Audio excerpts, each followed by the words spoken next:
Welcome to our channel DMT logics. ఈరోజు క్లాస్లో మనం సెకండ్ యూనిట్ నేర్చుకుందాం. సో ప్రీవియస్గా ఫస్ట్ యూనిట్ మీరు ఎవరైనా చూడకపోతే డిస్క్రిప్షన్లో లింక్స్ ఉన్నాయి, అక్కడి నుంచి చూడండి. ఓకే, సరే. ఈ సెకండ్ యూనిట్లో 5 మార్క్స్ ఇంపార్టెంట్ క్వశ్చన్స్ అనేది మనం ఇప్పుడు డిస్కస్ చేద్దాం. ఓకేనా? రెండు క్వశ్చన్స్ ఉంటాయి, 4 మినిట్స్లో అయిపోతుంది. 4 మినిట్స్ లోపే నేను అవగొడతాను. స్కిప్ చేయొద్దు, స్కిప్ చేస్తే మీరే మార్క్స్ మిస్ అవుతారు. అర్థమవుతుందా? స్కిప్ చేయకుండా జాగ్రత్తగా 4 నిమిషాలు వినడానికి ఏమైపోయింది, 4 నిమిషాలు వింటే ఈజీగా 5 మార్కులు తెచ్చుకోవచ్చు. ఓకేనా? జాగ్రత్తగా వినండి. ఫస్ట్ క్వశ్చన్, అసలు బిజినెస్ లెటర్ అంటే ఏంటి? బిజినెస్ లెటర్ అంటే ఏంటి? అసలు ఈ బిజినెస్ లెటర్ అంటే it is a return communication use in formal business transaction. ఈ ఫార్మల్ బిజినెస్ ట్రాన్సాక్షన్ లో ఒక రిటర్న్ కమ్యూనికేషన్ బిజినెస్ లెటర్ అంటారు.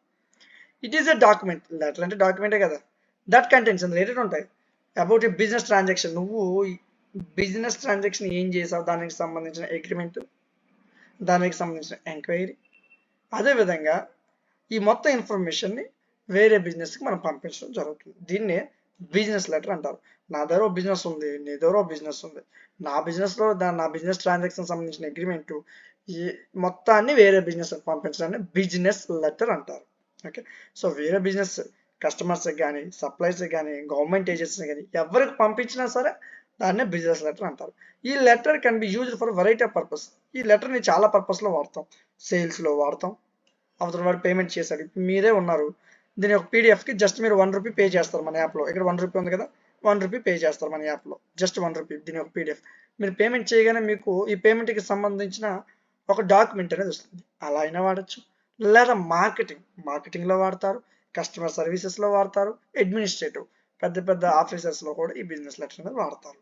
It is an important tool for maintaining professional relationship and ఎన్జూరింగ్ clear communication between business. అయితే ఒక బిజినెస్కి ఇంకో బిజినెస్కి మధ్యన ఒక క్లియర్ కమ్యూనికేషన్ కోసం ఈ లెటర్ ఎక్కువగా వాడుతూ ఉంటారు అని చెప్తున్నాడు. అదేవిధంగా ఏ బిజినెస్ లెటర్ షుడ్ బి ఎలా ఉండాలి బిజినెస్ లెటర్? వెల్ రిటర్న్, క్లియర్గా రాసి ఉండాలా, చాలా నీట్గా ఉండాలా, ఈజీగా అర్థం చేసుకునేటట్లు ఉండాలా. Okay, it should also follow a specific format. ఒక ఫార్మేట్ అనేది ఫాలో అవ్వాలి, నచ్చినట్లు రాసేయకూడదు, ఒక ఫార్మేట్లో ఫాలో అవ్వాలా. Can use formal language and tone. Formal టోన్లో ఫార్మల్ లాంగ్వేజ్లో రాయాలా, అంటే ఒక ప్రొఫెషనల్గా రాయాలా. నేను నా తమ్ముడితో మాట్లాడుతున్నట్టు బిజినెస్ లెటర్ రాశాను అనుకో, బాగోదు కదా. ఒక ప్రొఫెషనల్ వేలో రాయాలా. A well written business letter can help to establish credibility. సరే, ఇప్పుడు మీరు పే చేశారు నన్న కోర్స్ ₹1. నేను మీకు డాక్యుమెంట్ ఇచ్చేటప్పుడు చాలా క్లియర్గా మీరు దేనికి పే చేశారు, ఎంత పే చేశారు, ఏ టైంలో పే చేశారు, ఎంత ట్యాక్స్ కట్టారు, ప్రతిదీ ఉంటుంది కదా దాని మీద. అలాగా చాలా క్లియర్గా ఉండాలి. అలా ఉండేటప్పుడు నీ బిజినెస్ క్రెడిబిలిటీ అనేది పెరుగుతుంది, నీ మీద నమ్మకం పెరుగుతుంది, రిలేషన్షిప్ స్ట్రెంగ్త్ అవుతుంది వేరే బిజినెస్తో కానీ వేరే కస్టమర్స్తో కానీ. ఇది ఫస్ట్ క్వశ్చన్ రా, 3 మినిట్స్లో అయిపోయింది కదా. సెకండ్ క్వశ్చన్, ఇది జస్ట్ 1 మినిట్, ఏం లేదు, అపాలజీ లెటర్, క్షమాపణ పత్రం అంతే. అపాలజీ లెటర్ ఎందుకు రాస్తావు? ఫర్ సపోజ్ నీ దగ్గర ఎవరైనా, నా దగ్గర ఒక స్టూడెంట్ ఏం చేశాడు, కోర్స్ తీసుకున్నాను నన్ను, తన కోర్స్ యాక్సెస్ ఇవ్వలేదు నేను, అంటే ఏం లేదు, ఆ టైంలో సర్వర్ బిజీ ఏదో వచ్చింది, కోర్స్ తీసుకున్నాడు, కోర్స్ ఆ అబ్బాయి అనుకున్న టైంకి అందలే. ఇప్పుడు కోర్స్ కొంటే గంట తర్వాత యాడ్ అయింది, అప్పుడు నేను ఒక అపాలజీ లెటర్ని పంపిస్తాను. సో సింపుల్, మన అందరికీ అర్థమయ్యే భాషలో చెప్పాను అంతే. An apology letter is a written statement that you send to someone who has been deeply affected by what you said or did.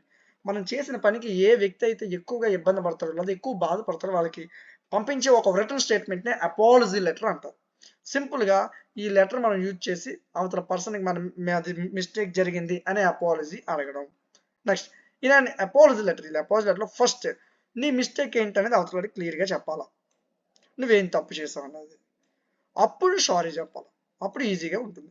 Is the first towards repairing the broken relationship. అది ఎప్పుడైతే మన మీద నమ్మకం కోల్పోయాడో, నువ్వు ఎప్పుడైతే sorry చెప్పావో అప్పుడు మన ఇద్దరి మధ్యన ట్రస్ట్ అనేది ఏర్పడుతుంది అని చెప్తున్నాడు. ఎప్పుడైతే అపాలజీ చెప్తామో అప్పుడు. ఈ బిజినెస్ వరల్డ్లో అపాలజీ లెటర్ అనేది ఒక permanent record of an error mode by a company. ఏదైనా ఒక కంపెనీ తప్పు చేస్తే ఖచ్చితంగా అపాలజీ అనేది చెప్పాలి, ఇది ఒక పర్మనెంట్ రికార్డ్ లాంటిది అని చెప్పాడు. It's responsive to it. This is why it become extremely important to create the letter accurately and efficiently. ఇది కూడా నీకు నచ్చినంత క్షమాపణ పత్రం రాసినప్పుడు ఈజీగా ఏం తప్పు చేసావు, ఎందుకు సారీ చెప్తున్నావు అనేది మెన్షన్ చేయాలి, అంతే. చాలా క్లియర్గా ఉండాలి అని చెప్తూ వచ్చారు. ఓకేనా? అంతేనా? 5 మార్క్స్. 10 మార్క్స్ క్వశ్చన్స్ నేర్చుకుందాం సెకండ్ యూనిట్లో. ఇందులో రెండు క్వశ్చన్స్ ఉంటారా, జాగ్రత్తగా వింటే ఈ 2 క్వశ్చన్స్ ఈజీగా అయిపోతారా. ఫస్ట్ క్వశ్చన్, మెమో అంటే ఏంటి, దాంట్లో ఉన్న ఎలిమెంట్స్. అసలు మెమో అంటే ఏంటి అనేది జాగ్రత్తగా మనం ఉందాం. ఒక్క 5 నిమిషాలు దృష్టి పెట్టరా, స్కిప్ చేయొద్దు. 5 నిమిషాలు జాగ్రత్తగా విను. 5 నిమిషాల్లో 10 మార్కులు నువ్వు ఈజీగా తెచ్చుకోవచ్చు. ఈ మెమోని లేదా మెమోరాండం అని పిలుస్తారు. అంత పెద్ద పదం అనుకోవద్దు. మెమో ఇది ఒక written message used to communicate essential information to A group of people with in one work place. ఏం లేదురా నాన్న, ఒక వర్క్ ప్లేస్ లో ఉన్న గ్రూప్ ఆఫ్ పీపుల్ కి ఈజీగా కమ్యూనికేషన్ చేసే ఒక written పద్ధతిని మెమో అంటారు. ఇందులో ఉన్న ఎలిమెంట్స్ ఏంటి, ఏం కవర్ చేయాలంటే first heading.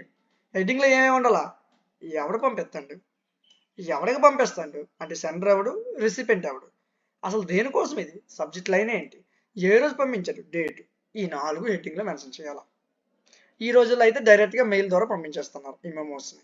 Okay okay next, mail ద్వారా పంపించామనుకో డైరెక్ట్ ఎవడు పంపిస్తాను అన్ని క్లియర్గా ఉంటాయి అందులో. రెండో స్టెప్ ఏంటి, ఇంట్రడక్షన్. ఫస్ట్ ఒక పారాగ్రాఫ్ ఓపెన్ చేసి ఇంట్రడక్షన్ లో హైలైట్ కీ ఇన్ఫర్మేషన్, అసలు ఈ మెమో ఎందుకు పంపించాం అనే ఇన్ఫర్మేషన్ ని అందులో మెన్షన్ చేయాలి.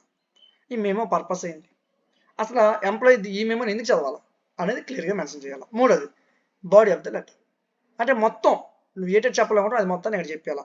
మొత్తం ఇన్ఫర్మేషన్ మొత్తం ఇక్కడ చెప్పేస్తాం ఈ బాడీ ఆఫ్ ద లెటర్ లో. Intro states a new company policy, the body of the memo might go into detail about the factor that inform your decision making. అయితే పైన ఉన్నవాడు ఏదైతే చేస్తున్నాడో అంటే ఓనర్ అనేవాడు ఏం చేయాలనుకుంటున్నాడో అది డీటెయిల్డ్ గా ఈ బాడీ దగ్గర ఎక్స్ప్లెయిన్ చేస్తాడు. నాలుగోదా యాక్షన్ ఆఫ్ ఐటమ్స్, అంటే ఏం లేదు, సరే నువ్వు ఏడ్ చేయాలో రాసావు, మరి కింద ఎంప్లాయీస్ ఏడ్ చేయాలి కూడా రాయాలి కదా, దాన్ని యాక్షన్ ఐటమ్స్. ఈ మెమోలో ఖచ్చితంగా మనం ఏం చేయాలి, కాల్ అవుట్ ఎనీ యాక్షన్స్, నేను ఏ పని చేయాలి అంటే కింద ఉన్న ఎంప్లాయీ ఏ పని చేయాలి, లేదా ఆ ఎంప్లాయీ తన బిహేవియర్లో ఏమేమి చేంజ్ చేసుకోవాలా అని బుల్లెట్ పాయింట్స్ని వాడాలా, లేదా బోల్డ్ టెక్స్ట్ దెబ్బ అక్షరాలను వాడాలా, ఏ యాక్షన్ తీసుకోవాలనేది. Okay last sign off, bye bye టాటా చెప్పడం. ఏమేమో conclude with a brief sign off that your name, నీ పేరు రాయాలా, నువ్వు ఎక్కడి నుంచి అంటే ఆ కంపెనీ పేరు, అతని పేరు, సిగ్నేచర్, సైన్ ఆఫ్ అంటే బాగా చెప్తున్నట్టు అంతేరా. 3 నిమిషాల్లోపే ఒక క్వశ్చన్ నేర్చేస్తాం. నెక్స్ట్ క్వశ్చన్ కూడా సింపుల్. ఫార్మల్ లెటర్ని ఎలా క్రియేట్ చేస్తావు, స్టెప్ వైజ్ చెప్తాను, జాగ్రత్తగా విను. 1కి 2 సార్లు విను, 10 మార్కులు నీ చేతిలో ఉంటాయి. ఇక్కడ చాలా స్టెప్స్ ఉంటాయి. ఫస్ట్ స్టెప్ సెండర్ అడ్రస్, అసలు ఎవడు పంపిస్తానో తెలియదు కదా, ఫస్ట్ వాడి అడ్రస్ నాకు డీటెయిల్గా రాయాలా. రెండోది రిసీవర్స్ అడ్రస్, ఎవడికి పంపిస్తాను ఆ అడ్రస్ కూడా క్లియర్గా ఉండాలా, ఏ కన్ఫ్యూజన్ లేకుండా. మూడోది ఇంక్లూడ్ డేట్, ఏ రోజు పంపిస్తున్నావు, ఏ టైంకి పంపిస్తున్నావు అనేది క్లియర్గా మెన్షన్ చేయాలి ఆ లెటర్ మీద. నాలుగోది అసలు ఎందుకు పంపిస్తున్నావు, subject of the letter, include short phrase, ఎందుకు పంపిస్తున్నావు అనేది రాయాలా. సో అంటే లెటర్ చదివేవాడు మొత్తం చదవకుండా ముందే పైన చూస్తాడు, ఓహో దీనికోసం పంపించాడా అని ఓపెన్ చేసి లెటర్ చదువుతాడు. ఇంక్లూడ్ గ్రీటింగ్, లెటర్ మొదలెట్టగానే నీకు ఏది అవసరం అది రాసేయడం కాదు, గ్రీటింగ్స్, హౌ ఆర్ యూ లేదా గుడ్ మార్నింగ్ ఇలా రాయాలా ఫార్మల్ లెటర్లో. This is where you start of, ఎక్కడి నుంచి ప్రారంభిస్తారో అక్కడ గ్రీటింగ్ ఖచ్చితంగా రాయాలా. ఆ పర్సన్ని గుడ్ మార్నింగ్ చెప్తావో, గుడ్ ఈవినింగ్ చెప్తావో, ఏదో ఒకటి గ్రీటింగ్స్తో మొదలెట్టాలా. స్టార్ట్ విత్ ఇంట్రడక్షన్, సరే గుడ్ మార్నింగ్ చెప్తావు అక్కడ అయిపోతావా. ఇంట్రడక్షన్ ఫస్ట్ పారాగ్రాఫ్లో లెటర్ రాయడానికి పర్పస్ ఏంటి అనేది చెప్పాలి. అదేవిధంగా నువ్వేం చెప్పాలనుకుంటే దాని యొక్క బ్రీఫ్ ఇన్ఫర్మేషన్ ఇంట్రడక్షన్ ఇక్కడ చెప్పాలా. నెక్స్ట్ బ్రీఫ్ ఇన్ఫర్మేషన్ చెప్పాలా, ఆడేం చేయాలో కూడా చెప్పాలా, రిసీవర్కి అసలు ఎందుకు రాసావు, నువ్వు వెయిట్ చేయాలి అనేది కూడా అక్కడ మెన్షన్ చేయాలి. Step 7 body of the formal letter, అంటే నువ్వు ఏదైతే చెప్పాలనుకుంటున్నావు అది ఒక ఇన్ డెప్త్గా డీటెయిల్డ్గా పాయింట్స్ వైజ్గా చెప్పొచ్చు. ఇది స్టెప్ 7. స్టెప్ 8లో ఏం చేయాలి, కన్క్లూజన్. సరే అయిపోయిందిరా బాబు, మొత్తం అయిపోయింది కదా, సరే కన్క్లూజ్ చివరి అక్షరాలతో ముగిస్తూ వెళ్తున్నావు. Step 9 closing. కన్క్లూజన్ రాసిన వెంటనే యువర్ సిన్సియర్లీ లేదా బెస్ట్ రిగార్డ్స్ అని చెప్పి లెటర్ రాస్తాం కదా, చిన్నప్పటి నుంచి రాస్తున్నాం కదా టీచర్లకి, లీవ్ లెటర్లు రాసినప్పుడు ఏంటి రాస్తాం కిందనే, యువర్స్ ఒబీడియంట్లీ, యువర్స్ ఫెయిత్ఫుల్లీ, దాన్నే స్టెప్ 9 క్లోజింగ్ అంటారు. స్టెప్ 10 సంతకం, మన సంతకం చేయడం కిందనే. Step 11 proof reading, you have gone through all the steps, so it's time to print it out and mail it for. It is important to proofread the content of your letter to make sure there are no mistake. సరే last స్టెప్లో ఏం చేయాలంటే నేను రాసిందంతా రైతే ఎలాంటి తప్పు లేదని చెప్పి ఒక ప్రూఫ్ రీడింగ్ ఫామ్ తయారు చేయాలి, కిందన రాసి దీన్ని ప్రింట్అవుట్కి ఇచ్చుకోవచ్చు అని చూసుకోవాలా. ప్రింట్అవుట్కి ఇచ్చుకోవచ్చా లేదా మెయిల్ చేయొచ్చా లేదనేది నువ్వు చూసుకోవాల్సింది, ఇది రాయాల్సిన అవసరం లేదు, నువ్వు చూసుకోవాలి. ఈ 2 క్వశ్చన్స్ నేర్చుకుంటే నీకు 10 మార్క్స్ అనేది ఈజీగా వస్తాయి. ఇది యూనిట్ 2 నాన్న.